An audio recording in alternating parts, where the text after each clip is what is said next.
হঠাৎ কাজ বেড়ে যাওয়ার রহস্য জানালেন মিষ্টি জান্নাত। বেশ কিছুদিন ধরে আলোচনায় চিত্রনায়িকা মিষ্টি জান্নাত।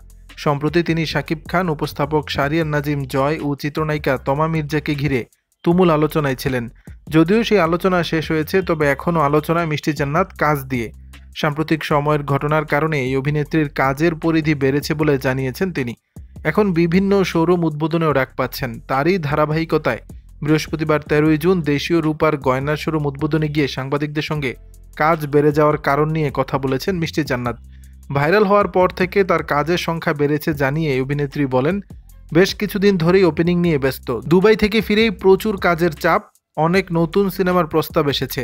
দেশের বাইরে শো বেড়েছে। ঈদের পর 3টি শো আছে লন্ডন, আমেরিকা ও কানাডা। সবকিছু ঠিক থাকলে সেগুলোতে অংশ নেব।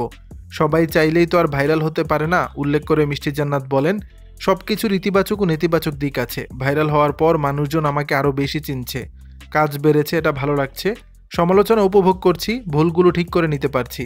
আমি ভাইরাল হওয়ার পর অনেকেই চেষ্টা করছেন ভাইরাল হতে, কিন্তু পারছেন না।